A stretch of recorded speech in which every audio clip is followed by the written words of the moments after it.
자, 안녕하십니까. 이슈맨의 주식뉴스공장 11월 첫 번째 주간 총정리 세 번째 시간을 맡도록 진행을 하도록 하겠습니다. 이번 세 번째 시간에는 우리가 10월 말 11월 달에 가장 좀 중요하게 보는 부분, 연준 부의장이 누가 되느냐. 그래서 이제 드디어 시장에서 예상했던 대로 파월이 당선이 됐습니다. 그래서 다우지수가 이걸로 인해서 또 신고가 파동 부분들을 좀 이끌어내고 있죠. 그래서 우리가 어떻게 보면 ECB하고 그 다음 FOMC가 현재 어떻게 진행되고 있고 어떤 방향 부분들을 가지고 있는지 이런 부분들을 한번 좀 체크할 필요가 있습니다. 그래서 그 내용 부분들을 한번 좀 체크를 좀 해보도록 하겠습니다. 먼저 파월 트럼프 정권이죠. 트럼프 정권의 어떤 참모들의 공통점, 특이성 부분들이 있어요. 두 가지가 있는데, 스티븐 무누신 재무장관, 그 다음에 월버라든지 이런 사람, 주요 장관들이 일단 돈이 많아요. 자산이 좀 많아요. 무누신도 마찬가지, 재무장관도 마찬가지고, 게리콘, 그 다음에 틸러슨 재무장관, 그 다음 상무장관, 경제위원회, 게리콘, 백악관 경제자문위원회가 그 위원장도 어떻게 보면 이번에 FOMC 연준 의장의 후보 부분들도 나왔죠. 그래서 일단 다 공통점이 돈이 많다, 재력가이다. 파월의 자산 규모도 보면 한 5천만 달러 정도. 그런데 여기가 예전에 그 사람이 운영했던 그 인덱스 펀드 투자 규모 부분들이 포함되지 않았어요. 그래서 12개월 동안 배당받은 것만 하더라도 100만 달러가 넘는다고 합니다. 그래서 추정하는 걸래 자산 규모가 최소한 6천만 달러 정도는 될 것 같다라는 그런 부분들 얘기해 드렸고, 파월의 성향 부분들을 본다고 하면 미국 경제 속도에 대해서, 경제 속도 부진에 대해서 우려 부분들을 좀 하고, 그 다음에 이제 인플레이션, 금융 규제 완화, 세제 개혁, 인플레이션, 고용시장 집중 이런 부분들 얘기하는데 시장에서 원하던 빈부 격차 관련된 부분도 언급은 거의 없어요. 이건 상당히 중요한 키워드 부분도 좀 될 것 같아요. 향후에 이제 금융 규제 부분들이 많이 풀어질 가능성이 있다라는 코멘트를 좀 드렸죠. 그것처럼 빈부 격차하고 이 금융 규제하고는 상당히 밀접한 영향 부분을 하는데 그걸 신경 쓰지 않고 자산가이고 재력가이기 때문에 이 격차 부분도 더 넓히는 그런 방향으로 진행될 수 있는 가능성 자체가 크다라는 얘기를 드리고, 이번 파월 연준 의장이 첫 번째로 진행이 되면서 어떻게 보면 이제까지 앨런 연준 의장이라든지 그 다음에 그 전에 누구죠? 갑자기 생각이 안 나네요. 연준 의장 전 그 다음에 피셔 부의장도 이스라엘 총재 쪽이니까 다 이 사람들이 어떤 공통점이 있냐면 유대인 출신이에요.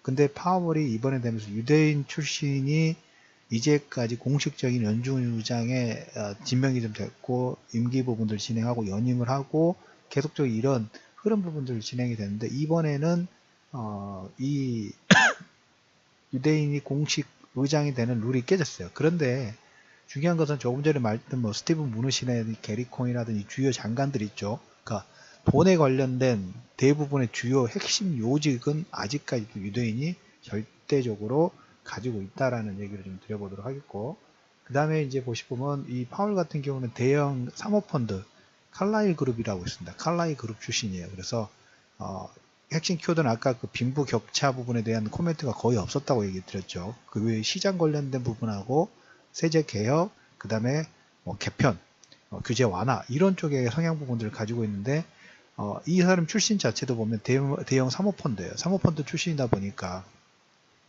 규제 완화에 아주 절대적으로 찬성하는 시장적 인사예요. 그리고 패드 내에서 유일하게 공화당 쪽 이사예요. 그래서 아무래도 향후에 청문회라도 이런 부분 통과 부분들 그렇게 불확실하지 않지 않을까라는 부분하고, 그 다음에 이번에 이제 그 코멘트 부분들 이제 지명이 좀 되면서 코멘트했던 내용도 보면 미국 금융 시스템이라든지 경기, 물가 안정의 최대 고용, 그 다음에 미국 경기가 2007년도부터 9년도까지 경기가 후퇴한 다음에 완전한 회복을 향해서 상당한 진전이 됐다는 그 코멘트를 좀 했어요. 이 의미 부분들은 미국 금융 시스템에 대한 자신감을 내비쳤죠. 그래서 이런 만큼 향후에 이제까지 주로 얘기를 했던 뭐 6월달 의회에서도 보면 은행들이 자기 자본으로 위험한 투자자를 못하게 하는 벌크를 완화를 바라고 있다는 코멘트를 들었고, 대형 은행들이 매년 받아야 되는 스트레스 테스트를 일부를 완화를 언급을 했어요. 이거 완전 중요해요. 이 의장 자체가 오바마 정권의 앨런 연준의장 같은 경우에는 이렇게 너무 규제 완화에 대해서는 약간 뭡니까?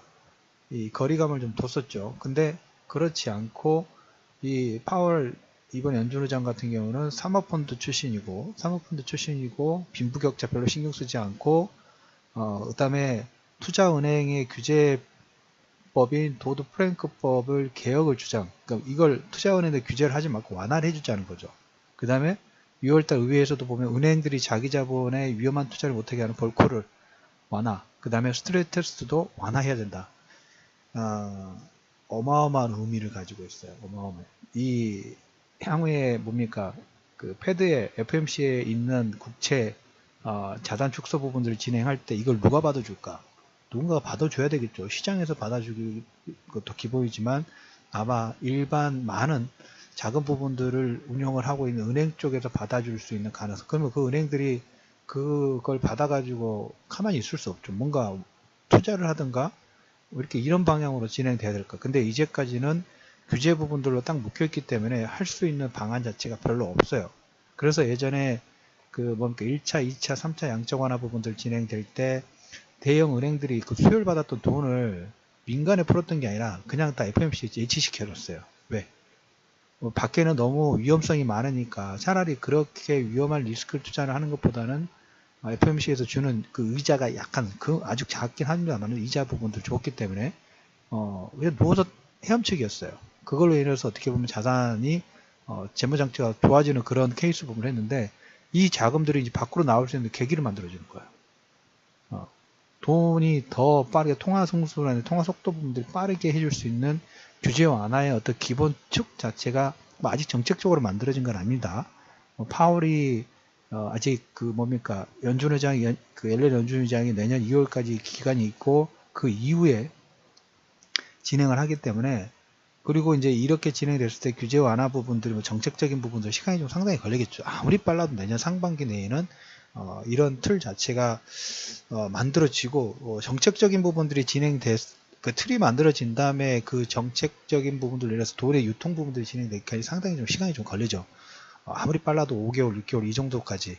지금 우리나라 같은 경우에도 보면 IB 관련된 부분들을 제가 7월 달부터 계속 얘기를 드렸죠. 방송 처음부터도 이 새로운 먹거리 부분에서 증권사들 그런데 이 IB 대규모 유상증자 부분들은 5년 전인가요? 몇 년 전인가요? 그 기억도 나지 않습니다. 그때 이 기반 부분들 만들어 놨던 게 이번에 하나 기업어음이라도 이런 거 풀리는데 모든 증권사에서 다 할 수 있는 게 아니라 한국투자만 이번에 먼저 기업어음 발행할 수 있도록 허용을 해줬죠. 그만큼 규제산업이에요. 금융 쪽은. 근데 이제 이 파월의 성향 자체가 우리가 중요한 게 시진핑의 성향이 누가 중요하고 그 다음에 이번에 문재인 대통령이 향후에 5년 동안 전국 부분들을 어떻게 운영을 할 것인가. 일단 초기에는 이런 드라이브 부분들을 걸기 때문에 거기에 연관되는 그 섹터라든지 그 다음에 수혜 종목은 아무래도 거기에 뭡니까 많은 정책적인 규제 완화 부분들이라든지 정책적인 지원 부분들이 진행되기 때문에 그쪽 산업군이 일시적으로 커지는 부분들이 좀 있어요. 주말에 주 후반에 이제 그 파월이 지명이 좀 되면서 다우지수는 신고가 부분 나오는데 금융주는 약간 소폭 약세, 달러도 약세, 엔화는 가물가물 이렇게 진행이 좀 됐죠. 그래서 이 지명으로 인해서 향후에 이제 파급 효과 부분들이 있는데 오늘 제가 말씀드린 부분은 이거예요. 파월의 성향, 빈부격차 별로 신경 쓰지 않는다. 이제까지 코멘트가 없었기 때문에 그 다음에 칼라일 사모펀드 출신이고 규제 완화의 친시장적 인사, 비두길파, 그 다음에 공화당 측 인사, 그 다음에 미국 금융 시스템에 대한 자신감을 내비쳐서 향후에 투자은행에 대한 규제 법인 도드 프랑크법 개혁 부분들을 주장할 거고 이것은 어떻게 보면 뭐하고 연관? 트럼프가 원하는 방향하고도 일맥상통한다고 보시면 돼요.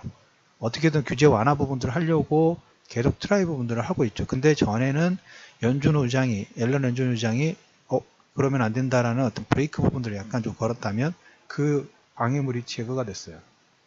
그래서 투자은행 규제법인 도드-프랑크법이 완화될 수 있는 가능성, 그 다음에 볼크룰이 완화되고 대형 은행들이 어떤 투자 부분들을 진행했을 때, 예전에 리먼 사태가 일어났을 때 투자에 대한 사후 조치 부분들이 제대로 되지 않았기 때문에 문제가 생긴 거죠. 그걸로 인해서 예전에 스트레스 테스트를 더 강화하고 이런 시기 부분이 있었는데 이걸 좀 완화해 주는 거예요. 그래서 대형 은행들이 받아야 되는 스트레스 테스트 뭡니까? 돈이 자유롭게 움직일 수 있는 토대가 계속적으로 만들어지고 있다는 거예요. 그래서 나중에 이런 부분들이 잘 진행이 되면 지금 트럼프 욕을 엄청나게 얻어먹고 있고 도라이 아니냐, 미친 전략 부분들 하지 마라 라는 우스갯소리가 계속 나오고 있긴 합니다만은, 경제를 잘 살려놓고 일자리를 많이 창출하게 되면 이런 게 들어가죠. 그래서 만약에 이렇게 정상적으로 계속 이런 스케줄대로 진행이 된다 하면 트럼프 한 번 더 연임할 수 있지 않을까 하는 그런 부분의 포석까지 이렇게 봐죠. 이렇게 만약에 순환 시스템들이 돌게 되면 경제는 트럼프의 정책으로 트럼프가 뭘 잘해서가 아니라 지금 경기가 살아나고 있는데 여기에 뭡니까? 더 활발하게 만들어줄 수 있는 토대 부분들을 만들어요. 서로 장터를 만들어내는데 사람이 없으면 안 되죠. 근데 사람이 많이 들어올 수 있도록, 물건이 유통이 많이 될 수 있도록 이 토대 부분들을 딱 만들어 놓고 있어요. 그래서 유대인 출신인 부분들이 아니지만 주변에 게리콘이라든지 재무장관이라든지 이런 사람들은 다 이미 유대인 출신이고, 그 다음에 이제 여기서 이제 볼 부분이 향후에 지금 스탠리 피셔 같은 게 이스라엘 중앙은행 총재 출신이에요. 앨런 연준도 다 자기 제자들이에요. 그린스폰이 생각이 안 났어요. 그린스폰도 자기 제자고, 앨런 연준도 자기 제자인데 이번에 부의장이 그만뒀죠. 그래서 이 파월 같은 경우는 일단 규제 완화 쪽에 섹터 부분들을 가지고 있으면서 시장에서 우려하는 게 달러가 너무 약세가 되는 쪽이 되지 않을까라는 이 시장의 어떤 불안 심리 부분들이 있는데, 저는 의외로 지금 아직까지 보면 이 지금 3명에서 4명 정도 연준 의장이 연임이 안 됐기 때문에 앨런 연준 의장이 공석까지 하면 3명에서 4명 정도까지 이제 공석이 생깁니다. 결정권 부분들을 가지고 있는 위원회가. 그래서 이제 그 인물에 누가 들어갈 것인가. 시장에서 가장 유력하고 있는 것을 지금 아직 거기에 대한 코멘트 보면 없었지만, 존 테일러 교수, 매파적인 성향을 가지고 있고 금융의 자산 축소 부분을 빠르게 해야 된다는 이런 성향 부분들을 가지고 있는 사람이 입성을 하게 되면, 물론 의장보다는 낮은 권한 부분들이 있지만 시장에서는 달러 약세가 너무 급격하게 내려오는 것을 하방 경직 부분을 만들어줄 수 있는 어떤 키워드가 될 수 있다는 가능성도 일단 열어두실 필요가 있습니다. 그래서 미국 같은 경우에는 누가 음모론자들이 자주 얘기하는 게 이건 누군가가 컨트롤하고 있지 않느냐라는 코멘트를 하죠. 코멘트를 하고 있는데 제가 봐도 참 잘 컨트롤이 되고 있어요. 원하는 방향대로 잘 컨트롤이 되고 그에 맞는 인사들이 들어가면서 거기에 맞는 또 정책적인 부분들까지 만들 수 있는 토대가 계속적으로 만들어지고, 여기에 이제 22 부분들도 보면 지난주에 나왔던 내용이 테이퍼링 관련된 부분들이 아니라 자산 축소 부분들을 뒤로 연장했죠. 채권 매입 부분들을 원래 올해 12월 달에 마무리되기로 했던 걸 내년 9월까지 연장을 하고, 물론 규모 부분들은 600억 달러에서 300억 달러로 유로를 축소를 했어요.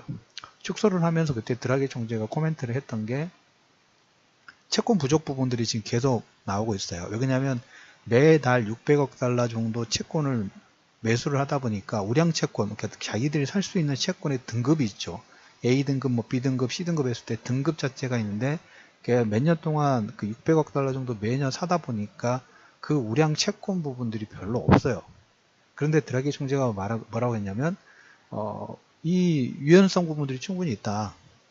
등급 부분들 좀 낮은 걸 살 수도 있고 더 이제 확대를 하겠죠. 그런데 저건 그렇게 걱정 안 해도 된다고 하는 코멘트를 좀 드렸어요. 왜? FMC가 자산 축소 부분들을 진행하게 되면 가지고 보유하고 있는 MBS든 채권 부분들을 시장에 내놓을 것이고 누군가가 이걸 살 것이기 때문에. 그래서 어떻게 보면 이쪽 미국 은행들의 아니면 투자은행들의 대형은행들의 규제 부분들을 풀어주는 게 자기들은 물건을 내놔야 되기 때문에 누군가가 받아줘야 되겠죠. 그래서 경기 부분들은 천천히 상승하는 거예요. 급하게. 자기들 물건들을 물량을 소화할 때 우리가 세력들이 보면 종목군들 급등을 시켜놓고 옆으로 박스권이라든지 아니면 오버슈팅 부분들 하면서 그 올리면서 자기들 물량을 어느 정도 털어내는 흐름 부분들 많이 보셨을 거예요. 대형주도 마찬가지고 특히 중소형주 같은 경우에 그런 케이스도 많고, 물론 최근에 성향 부분들을 보면 요즘에는 예전에는 급등을 시켜가지고 위에서 급락 부분들이 쌍봉이라든지 뭐 삼봉 정도로 만들어 놓고 거기다 물량을 터는데, 요즘에는 어떻게 하냐면 천천히 올려요. 천천히 급등을 시키면서 신라젠도 어떻게 보면 그런 케이스라고 볼 수 있죠. 지금 거의 한 8배 이상이 올라가면서 예전 같은 경우는 그냥 점상으로 날려도 금방 올라갈 수 있는데 그렇지 않아요. 5%, 10% 천천히 올렸다가 좀 뺐다가 이런 식의 움직임 부분들을 좀 보이면서 예전하고 다른 파동 부분들 합니다. 물량이 많기 때문에. 하물며 이 미국 국채 지금 1차, 2차, 3차 양적 완화 부분들 하면서 어마어마하게 발행을 했고 돈을 풀었기 때문에 거기에 대한 국채 부분들도 FMC가 패드가 다 지금 상당히 많이 흡수를 해놨죠. 해놓은 상태에서 이제 이 물량이 밖에 나왔을 때 그걸 누군가 받아주지 못한다 하면 이건 어떻게 보면 이제까지 했던 거 다 도라미 타불이 될 수가 있겠죠. 그래서 이 유대인들의 어떤 그 정책적인 부분, 그 다음에 22쪽에서도 어떻게 보면 이런 호흡, 그 다음에 아베노믹스의 호흡 부분들은 저는 잘은 모르겠지만 위에서 이제 객관적으로 딱 보면 그림 부분들의 퍼즐이 잘 만들어지고 있다라는 생각이 상당히 좀 강합니다. 그래서 1차적으로 이렇게 진행이 되면 우리가 말씀드렸던 것처럼 경기 부분들에서 주식 투자자 입장에서는 이런 정책적인 배경이라든지 이런 지명 부분들은 아주 긍정적인 효과라고 보시면 돼요. 그래서 그 얘기를 드리기 위해서 처음부터 끝까지 파월의 성향, 그 다음에 이번에 정책적인 부분들, 그 다음 22의 어떤 흐름 부분들, 이런 부분들을 좀 코멘트를 좀 드렸습니다. 그래서 이런 내용들은 어떻게 보면 우리가 이거하고 좀 맞을지 모르겠어요. 삼성전자가 주가 오버슈팅 부분들이 좀 나왔죠. 거기에 이제 자사주 매입 부분들하고 소각을 위해서 자사주 매입이라든지 주주 환원 정책 부분들을 진행하는데 이런 얘기를 드렸어요. 외국인들이 삼성전자의 주가 부분들, 주식 부분들 상당히 많이 보유를 하고 있고 시총 상위 종목이다 보니까 이 종목군의 급등락에 따라서 급등이 나오면 그 외 종목군들은 반등을 하지 못하고 그냥 약보합 정도 움직이면 경기 민감주 쪽에 순환매 파동이 상당히 빠르게 나오는 게 현재 시장의 특징 중에 하나라고 말씀을 좀 드렸죠. 근데 외국인들 입장에서는 이미 주가 차익 나왔고 향후에 배당 더 줄 거고 그 다음에 뭡니까? 자사주 소각 부분들 하니까 자기들이 물량을 내놓더라도 밑에서 받아줄 하반 경직의 수급 부분들이 다 결정이 됐죠. 여기서 보시면 파월이라든지 22 총화정책의 이런 그 성향 부분들을 가지고 있는 사람은 주가의 상승 부분들을 유지할 하반 경직에 대한 그 뭐 정책적인 성향 부분들을 가지고 있는 사람이라고 보시면 돼요.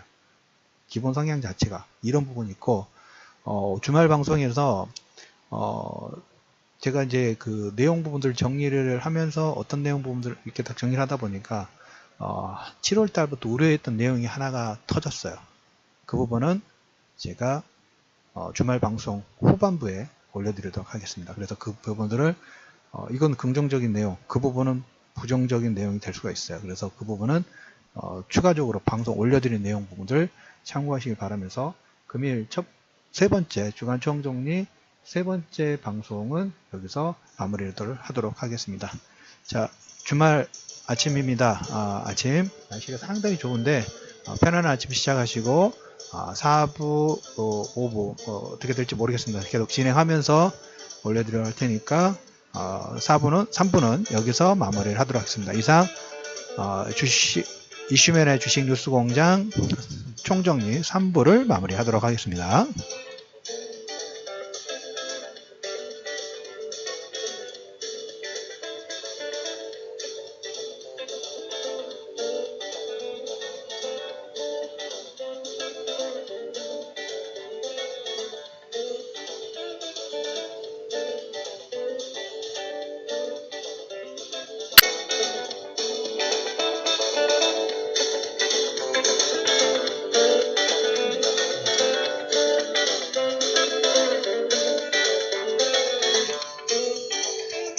자, 안녕하십니까. 이수면의 주식 뉴스 공장 11월 첫 번째 주간 총정리 세 번째 시간을 맡도록 진행을 하도록 하겠습니다. 이번 세 번째 시간에는 우리가 10월 말 11월 달에 가장 좀 중요하게 보는 부분, 연준 부의장이 누가 되느냐. 그래서 이제 드디어 시장에서 예상했던 대로 파월이 당선이 됐습니다. 그래서 다우지수가 이걸로 인해서 또 신고가 파동 부분들을 좀 이끌어내고 있죠. 그래서 우리가 어떻게 보면 ECB하고 그 다음 FOMC가 현재 어떻게 진행되고 있고 어떤 방향 부분들을 가지고 있는지 이런 부분들을 한번 좀 체크할 필요가 있습니다. 그래서 그 내용 부분들을 한번 좀 체크를 좀 해보도록 하겠습니다. 먼저 그 파월 트럼프 정권이죠. 트럼프 정권의 어떤 참모들의 공통점, 특이성 부분들이 있어요. 두 가지가 있는데, 스티븐 무너신 재무장관, 그 다음에 월버라든지 이런 사람, 주요 장관들이 일단 돈이 많아요. 자산이 좀 많아요. 무너신도 마찬가지, 재무장관도 마찬가지고, 게리콘, 그 다음에 틸러슨 재무장관, 그다음 상무장관, 경제위원회, 게리콘, 백악관 경제자문위원회가 그 위원장도 어떻게 보면 이번에 FOMC 연준 의장의 후보 부분들도 나왔죠. 그래서 일단 다 공통점이 돈이 많다, 재력가이다. 파월의 자산 규모도 보면 한 5천만 달러 정도. 그런데 여기가 예전에 그 사람이 운영했던 그 인덱스 펀드 투자 규모 부분들이 포함되지 않았어요. 그래서 12개월 동안 배당받은 것만 하더라도 100만 달러가 넘는다고 합니다. 그래서 추정하는 걸래 자산 규모가 최소한 6천만 달러 정도는 될 것 같다라는 그런 부분들 얘기해 드렸고, 파월의 성향 부분들을 본다고 하면 미국 경제 속도에 대해서, 경제 속도 부진에 대해서 우려 부분들을 좀 하고, 그 다음에 이제 인플레이션, 금융 규제 완화, 세제 개혁, 인플레이션, 고용시장 집중 이런 부분들 얘기하는데 시장에서 원하던 빈부 격차 관련된 부분도 언급은 거의 없어요. 이건 상당히 중요한 키워드 부분도 좀 될 것 같아요. 향후에 이제 금융 규제 부분들이 많이 풀어질 가능성이 있다라는 코멘트를 좀 드렸죠. 그것처럼 빈부 격차하고 이 금융 규제하고는 상당히 밀접한 영향 부분을 하는데 그걸 신경 쓰지 않고 자산가이고 재력가이기 때문에 이 격차 부분도 더 넓히는 그런 방향으로 진행될 수 있는 가능성 자체가 크다라는 얘기를 드리고, 이번 파월 연준 의장이 첫 번째로 진행이 되면서 어떻게 보면 이제까지 앨런 연준 의장이라든지 그 다음에 그 전에 누구죠? 갑자기 생각이 안 나네요. 연준 의장 전 그 다음에 피셔 부의장도 이스라엘 총재 쪽이니까 다 이 사람들이 어떤 공통점이 있냐면 유대인 출신이에요. 근데 파월이 이번에 되면서 유대인 출신이 이제까지 공식적인 연준 의장에 지명이 좀 됐고 임기 부분들 진행하고 연임을 하고 계속적으로 이런 흐름 부분들 진행이 되는데, 이번에는 이 유대인이 공식 의장이 되는 룰이 깨졌어요. 그런데 중요한 것은 조금 전에 말했던 스티븐 무누신의 게리콘이라든지 주요 장관들 있죠. 그러니까 돈에 관련된 대부분의 주요 핵심 요직은 아직까지도 유대인이 절대적으로 가지고 있다라는 얘기를 좀 드려보도록 하겠고, 그 다음에 이제 보시면 이 파월 같은 경우는 대형 사모펀드 칼라일 그룹이라고 있습니다. 칼라일 그룹 출신이에요. 그래서 핵심 키워드는 아까 그 빈부 격차 부분에 대한 코멘트가 거의 없었다고 얘기 드렸죠. 그 외에 시장 관련된 부분하고 세제 개혁, 그 다음에 개편, 규제 완화 이런 쪽의 성향 부분들을 가지고 있는데 이 사람 출신 자체도 보면 대형 사모펀드예요. 사모펀드 출신이다 보니까 규제 완화에 아주 절대적으로 찬성하는 시장적 인사예요. 그리고 패드 내에서 유일하게 공화당 쪽 이사예요. 그래서 아무래도 향후에 청문회라도 이런 부분 통과 부분들 그렇게 불확실하지 않지 않을까라는 부분하고, 그 다음에 이번에 이제 그 코멘트 부분들 이제 지명이 좀 되면서 코멘트했던 내용도 보면 미국 금융 시스템이라든지 경기, 물가 안정의 최대 고용, 그 다음에 미국 경기가 2007년도부터 9년도까지 경기가 후퇴한 다음에 완전한 회복을 향해서 상당한 진전이 됐다는 그 코멘트를 좀 했어요. 이 의미 부분들은 미국 금융 시스템에 대한 자신감을 내비쳤죠. 그래서 이런 만큼 향후에 이제까지 주로 얘기를 했던 뭐 6월달 의회에서도 보면 은행들이 자기 자본으로 위험한 투자자를 못하게 하는 벌크를 완화를 바라고 있다는 코멘트를 들었고, 대형 은행들이 매년 받아야 되는 스트레스 테스트를 일부를 완화를 언급을 했어요. 이거 완전 중요해요. 이 의장 자체가 오바마 정권의 앨런 연준의장 같은 경우에는 이렇게 너무 규제 완화에 대해서는 약간 뭡니까, 이 거리감을 좀 뒀었죠. 근데 그렇지 않고 이 파월 이번 연준의장 같은 경우는 사모펀드 출신이고 빈부격차 별로 신경 쓰지 않고 그다음에 투자은행의 규제법인 도드 프랭크법을 개혁을 주장. 그러니까 이걸 투자은행에 규제를 하지 말고 완화를 해주자는 거죠. 그 다음에 6월달 의회에서도 보면 은행들이 자기 자본에 위험한 투자를 못하게 하는 벌크를 완화. 그 다음에 스트레스 테스트도 완화해야 된다. 어마어마한 의미를 가지고 있어요. 어마어마해. 이 향후에 뭡니까? 그 패드에 FMC에 있는 국채 자산 축소 부분들을 진행할 때 이걸 누가 받아줄까?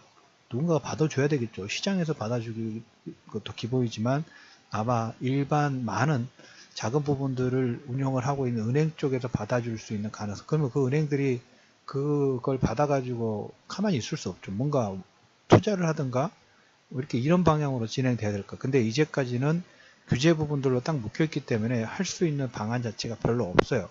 그래서 예전에 그 뭡니까 1차, 2차, 3차 양적 완화 부분들 진행될 때 대형 은행들이 그 수요를 받았던 돈을 민간에 풀었던 게 아니라 그냥 다 FMC에 H시켜줬어요. 왜? 밖에는 너무 위험성이 많으니까 차라리 그렇게 위험한 리스크를 투자를 하는 것보다는 FMC에서 주는 그 의자가 약간 그 아주 작긴 합니다만 이자 부분들 좋기 때문에 그냥 누워서 헤엄치기였어요. 그걸로 인해서 어떻게 보면 자산이 재무장치가 좋아지는 그런 케이스 부분을 했는데 이 자금들이 이제 밖으로 나올 수 있는 계기를 만들어주는 거예요. 돈이 더 빠르게 통화 성수라는 통화 속도 부분들이 빠르게 해줄 수 있는 규제 완화의 어떤 기본 축 자체가 뭐 아직 정책적으로 만들어진 건 아닙니다. 파월이 아직 그 뭡니까 연준의장이 그 앨런 연준의장이 내년 2월까지 기간이 있고 그 이후에 진행을 하기 때문에, 그리고 이제 이렇게 진행됐을 때 규제 완화 부분들, 뭐 정책적인 부분들 시간이 좀 상당히 걸리겠죠. 아무리 빨라도 내년 상반기 내에는 이런 틀 자체가 만들어지고 정책적인 부분들이 그 틀이 만들어진 다음에 그 정책적인 부분들 예를 들어서 돈의 유통 부분들이 진행되기까지 상당히 좀 시간이 좀 걸리죠. 아무리 빨라도 5개월, 6개월 이 정도까지. 지금 우리나라 같은 경우에도 보면 IB 관련된 부분들을 제가 7월 달부터 계속 얘기를 드렸죠. 방송 처음부터도 이 새로운 먹거리 부분에서 증권사들 그런데 이 IB 대규모 유상증자 부분들은 5년 전인가요? 몇 년 전인가요? 그 기억도 나지 않습니다. 그때 이 기반 부분들 만들어 놨던 게 이번에 하나 기업어음이라든 이런 거 풀리는데 모든 증권사에서 다 할 수 있는 게 아니라 한국투자만 이번에 먼저 기업어음 발행할 수 있도록 허용을 해줬죠. 그만큼 규제 산업이에요. 금융 쪽은. 근데 이제 이 파월의 성향 자체가 우리가 중요한 게 시진핑의 성향이 누가 중요하고 그 다음에 이번에 문재인 대통령이 향후에 5년 동안 전국 부분들을 어떻게 운영을 할 것인가. 일단 초기에는 이런 드라이브 부분들을 걸기 때문에 거기에 연관되는 그 섹터라든지 그 다음에 수혜 종목은 아무래도 거기에 뭡니까 많은 정책적인 규제 완화 부분들이라든지 정책적인 지원 부분들이 진행되기 때문에 그쪽 산업군이 일시적으로 커지는 부분들이 좀 있어요. 주말에 주 후반에 이제 그 파월이 지명이 좀 되면서 다우지수는 신고가 부분 나오는데 금융주는 약간 소폭 약세, 달러도 약세, 엔화는 가물가물 이렇게 진행이 좀 됐죠. 그래서 이 지명으로 인해서 향후에 이제 파급 효과 부분들이 있는데 오늘 제가 말씀드린 부분은 이거예요. 파월의 성향, 빈부격차 별로 신경 쓰지 않는다. 이제까지 코멘트가 없었기 때문에 그 다음에 칼라일 사모펀드 출신이고 규제 완화의 친시장적 인사, 비두길파, 그 다음에 공화당 측 인사, 그 다음에 미국 금융 시스템에 대한 자신감을 내비쳐서 향후에 투자은행에 대한 규제법인 도드 프랑크법 개혁 부분들을 주장할 거고, 이것은 어떻게 보면 뭐하고 연관? 트럼프가 원하는 방향하고도 일맥상통한다고 보시면 돼요. 어떻게든 규제 완화 부분들을 하려고 계속 트라이 부분들을 하고 있죠. 근데 전에는 앨런 연준 의장이 그러면 안 된다라는 어떤 브레이크 부분들을 약간 좀 걸었다면 그 방해물이 제거가 됐어요. 그래서 투자은행 규제법인 도드-프랑크법이 완화될 수 있는 가능성, 그 다음에 볼크룰이 완화되고 대형 은행들이 어떤 투자 부분들을 진행했을 때, 예전에 리먼 사태가 일어났을 때 투자에 대한 사후 조치 부분들이 제대로 되지 않았기 때문에 문제가 생긴 거죠. 그걸로 인해서 예전에 뭐 스트레스 테스트를 더 강화하고 이런 그 시기 부분이 있었는데 이걸 좀 완화해 주는 거예요. 그래서 대형 은행들이 받아야 되는 스트레스 테스트 뭡니까? 돈이 자유롭게 움직일 수 있는 토대가 계속적으로 만들어지고 있다는 거예요.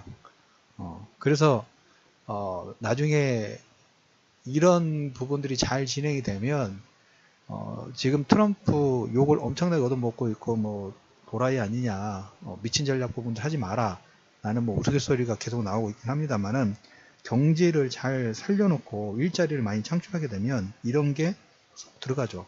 그래서 만약에 이렇게 정상적으로 계속 이런 스케줄대로 진행이 된다 하면 트럼프 한 번 더 연임할 수 있지 않을까 하는 그런 부분의 포석까지 이렇게 봐죠. 이렇게 만약에 순환 시스템들이 돌게 되면 경제는 트럼프의 정책으로 트럼프가 뭘 잘해서가 아니라 지금 경기가 살아나고 있는데 여기에 뭡니까? 더 활발하게 만들어줄 수 있는 토대 부분들을 만들어요. 서로 장터를 만들어내는데 사람이 없으면 안 되죠. 근데 사람이 많이 들어올 수 있도록 물건이 유통이 많이 될 수 있도록 이 토대 부분들을 딱 만들어 놓고 있어요. 그래서 유대인 출신인 부분들이 아니지만 주변에 게리콘이라든지 뭐 재무장관이라든지 이런 사람들은 다 이미 유대인 출신이고 그 다음에 이제 여기서 이제 볼 부분이 향후에 지금 그 스탠리 피셔 같은 게 이스라엘 그 중앙은행 총재 출신이에요. 앨런 연준도 다 자기 제자들이에요. 그린스폰이 생각이 안 났어요. 그린스폰도 자기 제자고 앨런 연준도 자기 제자인데 이번에 부의장이 그만뒀죠. 그래서 이 파월 같은 경우는 일단 규제 완화 쪽에 섹터 부분들을 가지고 있으면서 시장에서 우려하는 게 달러가 너무 약세가 되는 쪽이 되지 않을까라는 이 시장의 어떤 불안 심리 부분들이 있는데 저는 의외로 지금 아직까지 보면 이 지금 3명에서 4명 정도 연준 의장이 연임이 안 됐기 때문에 앨런 연준 의장이 공석까지 하면 3명에서 4명 정도까지 이제 공석이 생깁니다.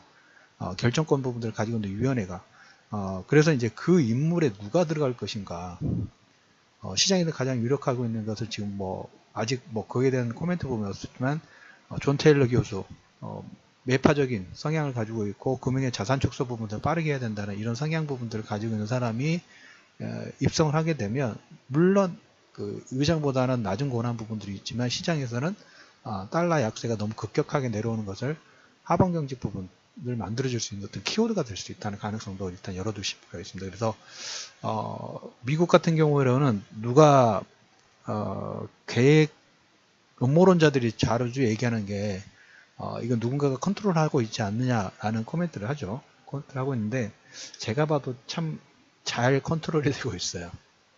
원하는 방향대로 잘 컨트롤이 되고 그에 맞는 인사들이 들어가면서 거기에 맞는 또 정책적인 부분들까지 만들 수 있는 토대가 계속적으로 만들어지고 여기에 이제 22 부분들도 보면 지난주에 나왔던 내용이 테이퍼링 관련된 부분들이 아니라 자산 축소 부분들을 뒤로 연장했죠. 채권 매입 부분들을 원래 올해 12월 달에 마무리 되기로 됐던 걸 내년 9월까지 연장을 하고 물론 규모 부분들은 600억 달러에서 300억 달러로 유로를 축소를 했어요. 축소를 하면서 그때 드라기 총재가 코멘트를 했던 게 채권 부족 부분들이 지금 계속 나오고 있어요. 왜냐하면 매달 600억 달러 정도 채권을 매수를 하다 보니까 우량 채권, 그러니까 자기들이 살 수 있는 채권의 등급이 있죠. A등급, B등급, C등급 했을 때 등급 자체가 있는데 몇 년 동안 그 600억 달러 정도 매년 사다 보니까 그 우량 채권 부분들이 별로 없어요. 그런데 드라기 총재가 뭐라고 했냐면 이 유연성 부분들이 충분히 있다. 등급 부분들 좀 낮은 걸 살 수도 있고 더 이제 확대를 하겠죠. 그런데 저건 그렇게 걱정 안 해도 된다고 하는 코멘트를 좀 드렸어요. 왜? FMC가 자산 축소 부분들을 진행하게 되면 가지고 보유하고 있는 MBS든 채권 부분들을 시장에 내놓을 것이고 누군가가 이걸 살 것이기 때문에 그래서 어떻게 보면 이쪽 그 미국 은행들의 아니면 투자은행들의 대형 은행들의 규제 부분들을 풀어주는 게 자기들은 물건을 내놔야 되기 때문에 누군가가 받아줘야 되겠죠. 그래서 경기 부분들은 천천히 상승하는 거예요. 급하게.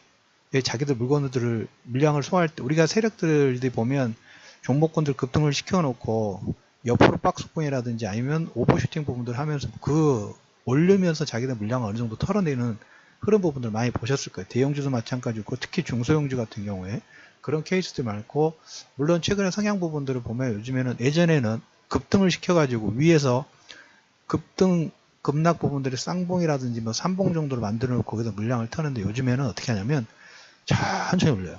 천천히 급등을 시키면서 신라젠도 어떻게 보면 그런 케이스라고 볼 수 있죠. 지금 거의 한 8배 이상이 올라가면서 차보 예전 같은 경우는 그냥 점상으로 날려도 금방 올라갈 수 있는데 그렇지 않아요. 5% 10% 천천히 올렸다가 좀 뺐다가 이런 식의 움직임 부분들을 좀 보이면서 예전하고 다른 파동 부분들 합니다. 물량이 많기 때문에. 하물며 이 미국 국채 지금 1차, 2차, 3차 양적 완화 부분들 하면서 어마어마하게 발행을 했고 돈을 풀었기 때문에 거기에 대한 국채 부분들도 FMC가 패드가 다 지금 상당히 많이 흡수를 해놨죠. 해놓은 상태에서 이제 이 물량이 밖에 나왔을 때 그걸 누군가 받아주지 못한다 하면 이건 어떻게 보면 이제까지 했던 거 다 도라미 타불이 될 수가 있겠죠. 그래서 이 유대인들의 어떤 그 정책적인 부분, 그 다음에 22쪽에서도 어떻게 보면 이런 호흡, 그 다음에 아베노믹스의 호흡 부분들은 저는 잘은 모르겠지만 위에서 이제 객관적으로 딱 보면 그림 부분들의 퍼즐이 잘 만들어지고 있다라는 생각이 상당히 좀 강합니다. 그래서 1차적으로 이렇게 진행이 되면 우리가 말씀드렸던 것처럼 경기 부분들에서 주식 투자자 입장에서는 이런 정책적인 배경이라든지 이런 지명 부분들은 아주 긍정적인 효과라고 보시면 돼요. 그래서 그 얘기를 드리기 위해서 처음부터 끝까지 파월의 성향, 그 다음에 이번에 정책적인 부분들, 그 다음 22의 어떤 흐름 부분들, 이런 부분들을 좀 코멘트를 좀 드렸습니다. 그래서 이런 내용들은 어떻게 보면 우리가 이거하고 좀 맞을지 모르겠어요. 삼성전자가 주가 오버슈팅 부분들이 좀 나왔죠. 거기에 이제 자사주 매입 부분들하고 소각을 위해서 자사주 매입이라는 주주 환원 정책 부분들을 진행하는데 이런 얘기를 드렸어요. 외국인들이 삼성전자의 주가 부분들, 주식 부분들 상당히 많이 보유를 하고 있고 시총 상위 종목이다 보니까 이 종목군의 급등락에 따라서 급등이 나오면 그 외 종목군들은 반등을 하지 못하고 그냥 약보합 정도 움직이면 경기 민감주 쪽에 순환매 파동이 상당히 빠르게 나오는 게 현재 시장의 특징 중에 하나라고 말씀을 좀 드렸죠. 근데 외국인들 입장에서는 이미 주가 차익 나왔고 향후에 배당 더 줄 거고 그 다음에 뭡니까? 자사주 소각 부분을 하니까 자기들이 물량을 내놓더라도 밑에서 받아줄 하반 경직의 수급 부분들이 다 결정이 됐죠. 여기서 보시면 파월이라든지 22 총화정책의 이런 그 성향 부분들을 가지고 있는 사람은 주가의 상승 부분들을 유지할 하반 경직에 대한 그 뭐 정책적인 성향 부분을 가지고 있는 사람이라고 보시면 돼요. 기본 성향 자체가 이런 부분이 있고 주말 방송에서 제가 이제 그 내용 부분들 정리를 하면서 어떤 내용 부분들 이렇게 딱 정리를 하다 보니까 7월 달부터 우려했던 내용이 하나가 터졌어요. 그 부분은 제가 주말 방송 후반부에 올려드리도록 하겠습니다. 그래서 그 부분들을 이건 긍정적인 내용, 그 부분은 부정적인 내용이 될 수가 있어요. 그래서 그 부분은 추가적으로 방송 올려드린 내용 부분들 참고하시길 바라면서 금일 세 번째 주간 총정리 세 번째 방송은 여기서 마무리를 하도록 하겠습니다. 자, 주말 아침입니다. 아침 날씨가 상당히 좋은데 편안한 아침 시작하시고 4부, 5부 어떻게 될지 모르겠습니다. 계속 진행하면서 올려드려 할 테니까 3부는 여기서 마무리를 하도록 하겠습니다. 이상 이슈맨의 주식 뉴스 공장 총정리 3부를 마무리하도록 하겠습니다.